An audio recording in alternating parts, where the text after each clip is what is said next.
The federal government has approved a no-work, no-pay principle when workers go on strike. The Minister of Labour and Employment, Chris Ngige, disclosed the new order while briefing State House correspondents after the FEC meeting presided over by President Muhammadu Buhari. The Cabinet also approved the issuance of €2.78 billion Eurobond and a new plan for farmers, while Onyi Adekunle has the rest of the details. This week's cabinet meeting is presided over by President Muhammadu Buhari at the Aso Villa in Abuja. The cabinet members and the president discussed various issues ranging from the issuance of Eurobond, the executive order on asset seizure, and Nigeria's labor sector. First to brief is presidential spokesman Garba Shehu, who insists the travel ban placed on 50 prominent Nigerians will not be rescinded. The Minister of Labour and Employment, Chris Ngige, then speaks on a new agreement reached by the Council on how to handle striking workers.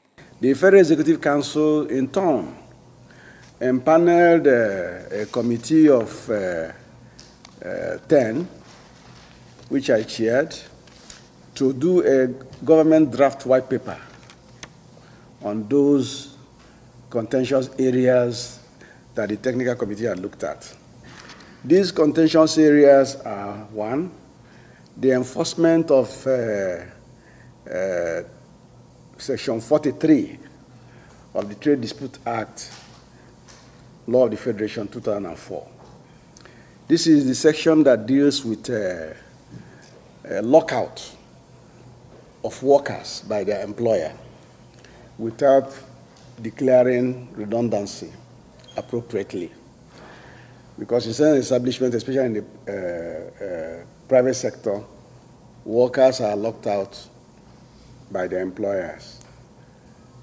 So the law there says that if you lock out your workers without passing through the normal channel due process, for the period of the lockout, the worker is soon to be at work and will receive all remunerations and allowances and benefits accruing to him for the period. And that period will also be counted for him as a pensionable period in computation of his pension. But when workers go on strike, the principle of no work, no pay will also apply. The Minister of Finance then takes center stage. Zainab Ahmed first speaks on the approval of a new $2.9 billion Eurobond. The approval we got is for $2.9 billion for Eurobonds. And the 2018 Appropriation Act provides for this foreign borrowing. So it's a provision in the Act, and it is meant for us to fund capital projects. She also addresses other issues on the capital releases from the 2018 budget, Paris Club refund, and balance for ex-Nigeria's Airways staff. In respect of the Paris Club, Mr. President has given approval for us to pay the last tranche of the Paris Club refunds to the states. But the approval came with some conditions, which we are trying to work together with the states to meet. And one of the major conditions that Mr. President gave is that we must ensure that the states have used previous refunds for payment of salaries, and that they will commit to using this last tranche also for payment of salaries. So we're trying to get to that point before the actual payments are made. The three states that were not taken up in the first phase of the Live ND project are Akwa Ibom, Rivers, and Imo states. And what I said earlier on is that they had some deficiencies in some of their processes.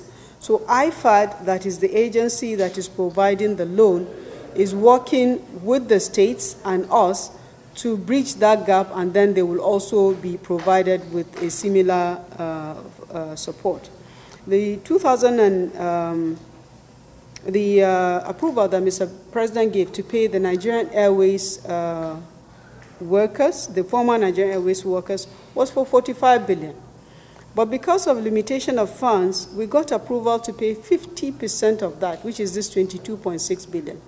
So we hope inside 2019, we will pay the balance of the 50%. The Minister of Agriculture, Audu Ogbe, also speaks on new approvals to assist farmers in the country. What we do is identify commodities which exist in particular locations across the country. Some parts of Nigeria are good for palm oil because palm trees grow better there than elsewhere. In some areas it's groundnuts or ginger or sesame seed. Some places are good for keeping certain kinds of animals. Others are not.